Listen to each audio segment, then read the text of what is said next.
On behalf of the Station Arcadia team, a big thank you to our patrons: Claws of Fenrir, Antigone Brickman, Nata the Ninja, Bronwyn, N13E86, Carolee Rose, Azana, Malik Strum Hansen, HH, and Noel.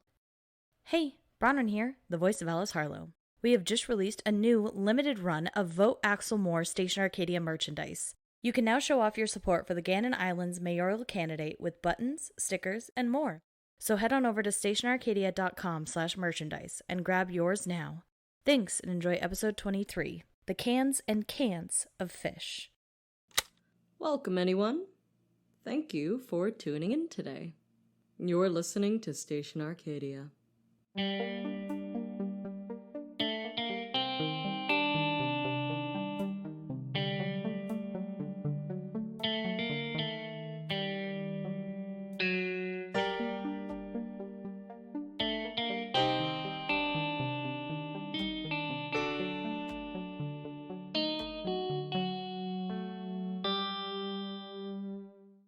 Before we start today's story, I wanted to provide an update on the garden.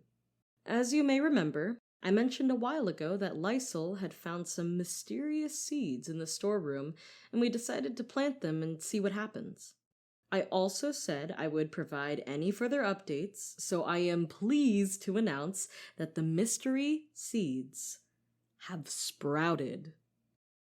We're still unsure as to what they are, and if Arcadia knows, she's still not telling me, but it's exciting to see some progress. Joe's been updating me on the appearance of the sprouts daily, and hopefully in the next few weeks, we'll have an answer to that little mystery. The rest of the garden is coming along nicely as well. It's still too early for most produce, but we've been doing a lot of planting. By we, I mean myself, Joe, and occasionally Lysol. Zed will occasionally show up to provide moral support. Now, with the garden update out of the way, let's get on to today's story. A young man stands before a wooden building that looks like it's been here longer than he's been alive. His name is Nathan, and today he is beginning his new job at a prominent fishery in the city of Sinclair, Hardizan. Places like fisheries, canneries, and meat-packing plants are a common sight in Sinclair, especially in the cannery district. It makes sense. Fish and other seafood are the city's biggest export. Nathan thinks it's fitting for a city that seems sometimes to have its people packed together like a can of sardines. Nathan eyes the building with something like trepidation. This place doesn't look very inviting, and he can smell the unpleasant stench of fish. This is not what Nathan imagined becoming of his life, and he'd rather be anywhere else. Unfortunately, he has no choice. The thing is, Nathan's family was never well off. In a place like Sinclair, where the separation between upper and lower class is so absolute, Nathan's hand was dealt the moment he was born. He had tried to escape it, doing odd jobs and trying to save for a trade school. But when his older brother had fallen sick, he had to find something more sustainable. His previous plan of odd jobs wasn't going to be enough anymore. So there he is, taking up a job at a fishery, out of necessity. It's all he can do, so he's hoping that this will be enough. No one would take him, no one except this place, and he needs the money. Nathan enters the fishery and looks around. He's supposed to be meeting someone. He sees the automated machinery that keeps the production line going, and he sees the workers that are milling about. There's a lot of clockwork, of course, but people are still needed for the more mundane tasks, or in Nathan's case, needed to assist with the processing and packaging of the fish that were brought in. Eventually, he's approached by someone and is asked why he's standing around. Why isn't he working? Nervously, Nathan explains that he's new here, that it's his first day. He says he's looking for Mr. Corin. The person looks at him as if pondering that question, and then says in a dull, almost empty tone that yes, they know who Nathan is talking about, the production floor supervisor. They guide Nathan wordlessly over to a tall man who's talking to a few other workers. Mr. Corin turns to give them both a stern look, as if annoyed by this interruption. Nathan explains that he's here to start on his new job, and that he was looking for Corin. Corin relaxes at this, giving a nod. He dismisses Nathan's makeshift guide and formally introduces himself. He instructs Nathan to follow him and shows the new worker around the fishery. With the practiced air of someone who's given the tour many times, Corin explains all the different sections of the fishery to him, shows him to his station, and explains the duties of his position. Overall, it's a pretty good standard first day at a new job. So far, so good. Once all the formalities and paperwork are out of the way, Corin sets Nathan to work. His first task is to assist with the process of filleting and freezing the fish, which will then go to the fishing retail and other outlets. Artie, another person at the same station as Nathan, helps him get settled. He proves invaluable in answering any questions Nathan has, as well as helping him learn the ins and outs of what he's supposed to be doing. The day passes surprisingly quickly. Nathan focuses on getting used to his new job and develops an easy camaraderie with Artie, as well as another worker named Lucinda. When Nathan leaves the fishery that day, he reflects that maybe this job isn't so bad after all. He stinks abominably of fish, but otherwise he isn't much worse for wear. This is something he could get used to in time, he thinks, despite any negative aspects. Well, he sounds optimistic, but I've yet to hear anything good about being working class in Hardizan. Let's take a quick break from the story and see if I can patch into some live audio.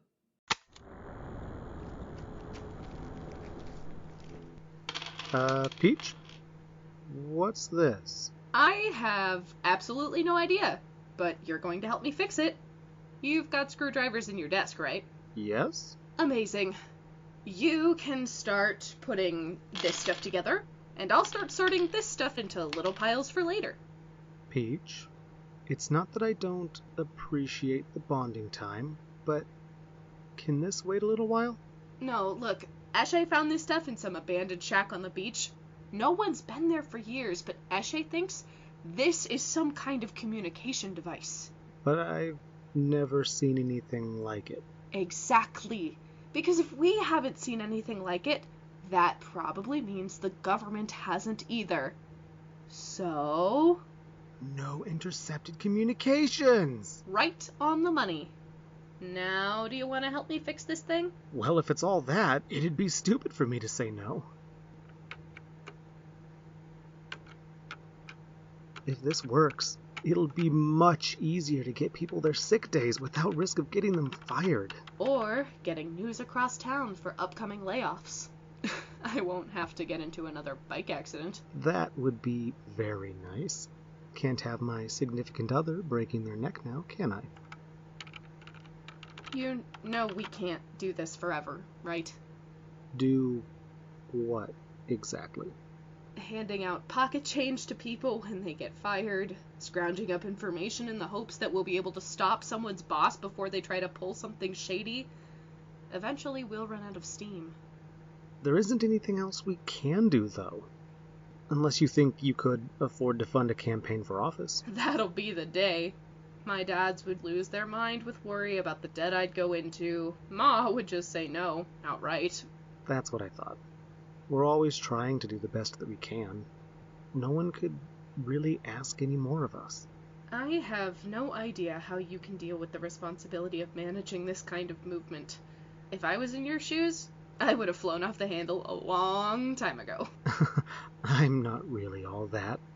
You're sweet, but I know if need be, you'd step up to the plate. No, Charlie, I don't think you get it. We're in this constant uphill battle, and even I feel helpless a lot. There's so much more I wish we could do, but you're the one who has to make the plan. I don't know how you get up each morning to do that. I just get crushed under the weight of it all. Or I'd go crazy and do something stupid. Either or, really. Where I was trying to go with this is that we're really close to a big breakthrough. Maybe we should be aiming a little higher than damage mitigation. We can try and figure something out.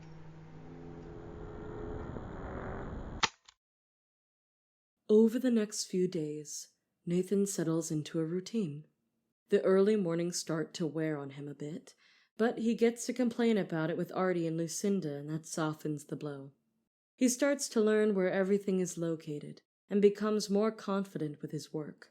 It's not exactly the life-fulfilling stuff he used to dream of, but it's not the nightmare he imagined either. It's not until his 4th day on the job that Nathan sees his first big shipment come in. Nathan goes with Artie to watch the crates of sea bass, cod, and salmon be brought in and unloaded. Artie tells him that this shipment is overdue. Normally, this is an event that happens every few days. The fish are offloaded from fishing boats, put into crates, and sent to the fishery via a transport truck. Once they arrive at the fishery, they are sorted among the different sectors for different production lines. Nathan wrinkles his nose at the smell of the fish, but it's to be expected from a place like this.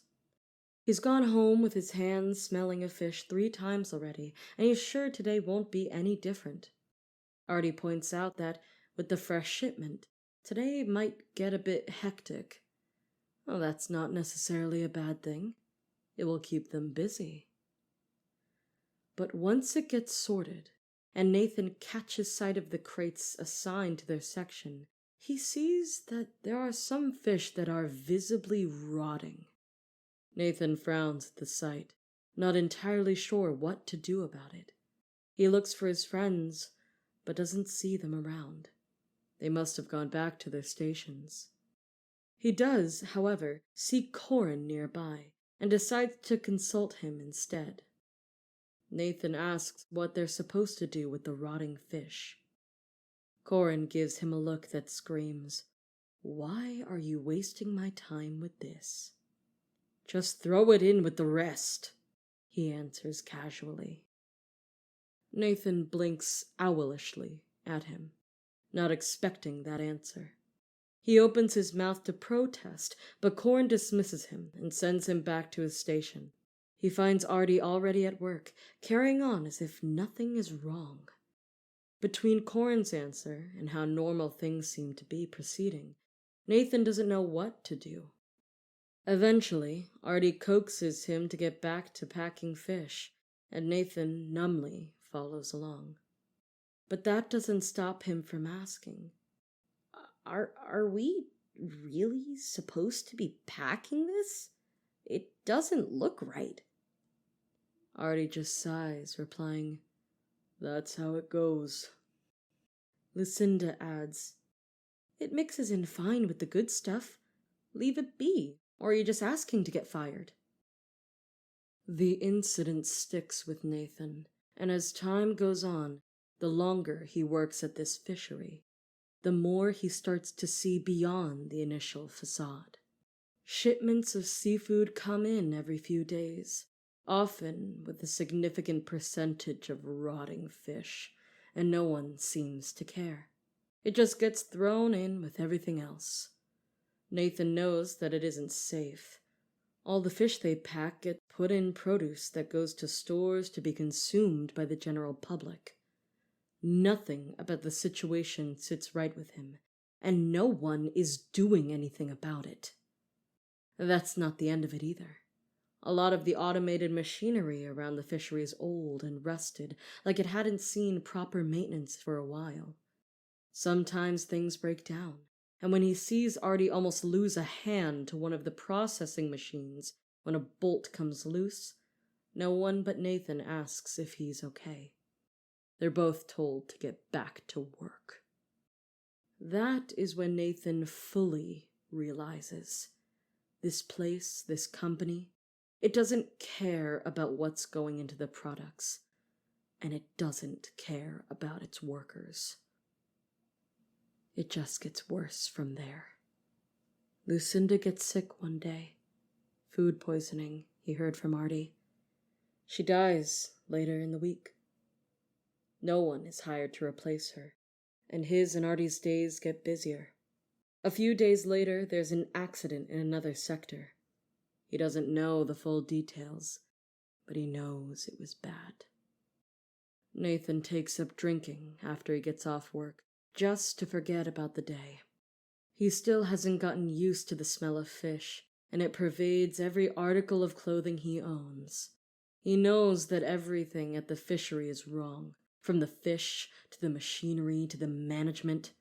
He hopes in vain for Corin and the other supervisors to step in and do something, or for anyone to even acknowledge the problems. But nothing happens. Nothing changes. Everyone just carries on like it's unquestionable. Nathan hates it. He hates it so much. How can this place still be operating? How hasn't someone shut it down yet? How can it be normal that he and everyone else who works at the fishery mean nothing to them? They're just cogs in the machine. Is this how it's supposed to be? Is it like this at other fisheries? Other places in Sinclair? Has it always been like this?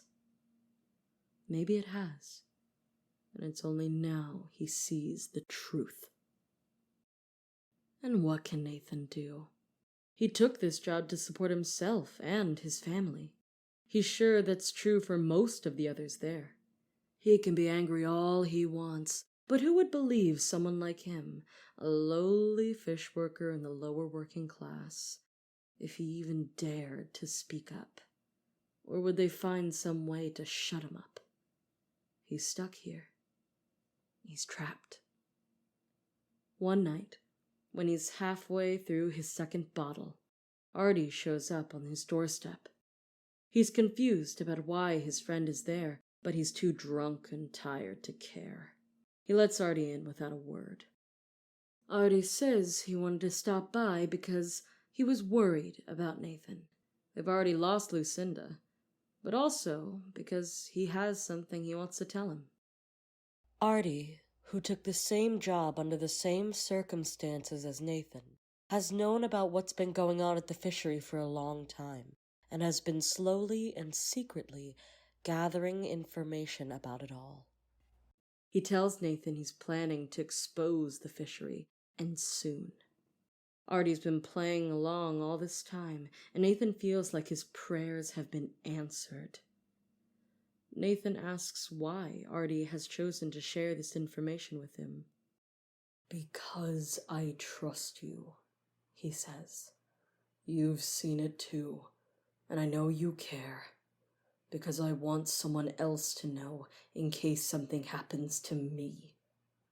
Nathan feels honored by this, and says he won't tell a soul. Artie doesn't show up for work the following day, or the one after that. Nathan gets worried, especially since Artie was never one to miss a day of work. Worried he might have gotten sick like Lucinda did, Nathan manages to track down the location of Artie's house. There are no lights on, and when Nathan knocks on the door, he gets no response.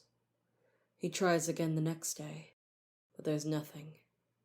It's like Artie just vanished. That's when it clicks that something else had happened. Something worse than illness. It's not lost on him that Artie happened to disappear the day after he revealed his plan to Nathan. It also occurs to Nathan that if he keeps digging, he may end up disappearing too. He needs to stop. Nathan never hears from Artie again.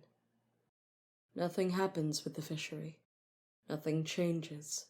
That small glimmer of hope is gone. And so Nathan remains, carrying out the same job day after day. He still remembers what Artie told him, but he doesn't know what to do with it now. Should he quit and try to follow in Artie's footsteps? Should he just carry on and hope nothing horrible happens? He does nothing. He stays, waiting for the day when he'll be tossed away like trash too, replaced so easily by someone else who doesn't realize what they're getting into.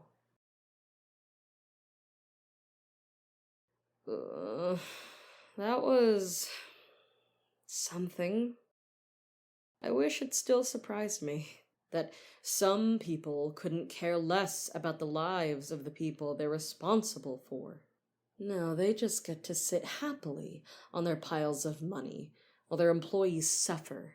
And people like Nathan can't do anything about it because they literally have no other means of supporting themselves. I don't want to think any more about the fishery. It gets tiring sometimes how hopeless everything is. Instead, why don't we go see if Peaches and Charlie managed to fix that device?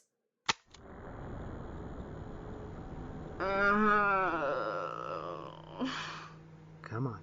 My brains are melting out of my ears, Charlie. It wasn't designed to think this much about unknown devices for extended periods of time. We're almost done. I think we just have to screw in these pieces here, and then... There. Would you like to do the honors? Oh, such a gentleman. He really is. Wait. Is Charlie, this... it said something. It's working. There might be more. Hold on. Can you actually hear me? Yes. Can you hear us? Yes. I can. Just, give me a moment. This is Canned Peaches and Charlie, right? From Hardizan? How do they know that? I'm not exactly comfortable confirming that information to someone I don't know. I think you just indirectly confirmed it. Peach. Sorry. No, look, I get it. My name is Cassandra, but Cass is just fine. I've been listening to you for a while now. Give us a second. Charlie, I'm sure we're probably on the same page, but this is really, really suspicious. I can still hear you when you cover up the radio. The what? The device you fixed? It's called a radio. Well, if we're hearing you from the radio, where are you hearing us from? The station, she just shows me things well, I don't actually know where she gets the signal from, but I've heard about you guys through it. Well, really more like heard you guys. You're really not making yourself seem more trustworthy. No, I'm on your side. I mean, I'm not from Hardizan, but I still get it. If you're on our side, you're going to need to do something to prove yourself. Okay.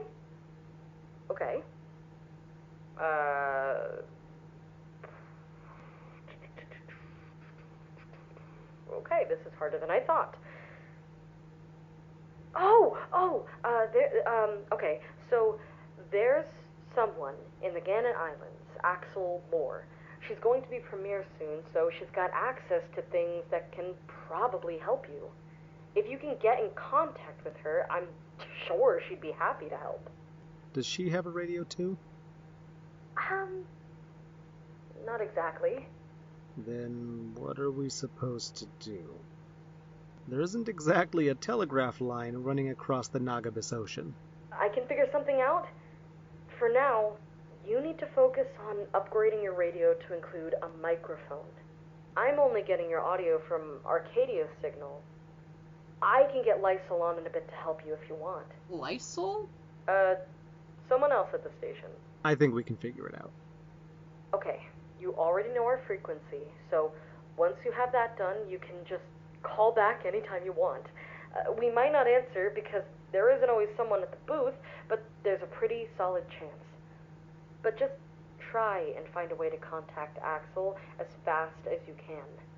I'm sure she can help. Someone from the Gannon Islands would have more resources than we do. Fine.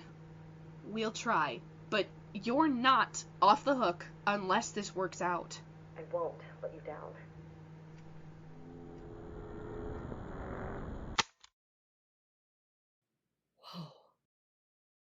Whoa, reload that! What just happened? I just talked to Peaches and Charlie. Mother of boards! Oh, wait, could they still be listening? Are you guys still listening? I guess I have no way of knowing. Ghosts in the machine, this is crazy. I'm gonna go take some time to process this and think about how in the world to contact Axel more. So, until next time, stay safe, stay moving, and stick close. You've been listening to Station Arcadia.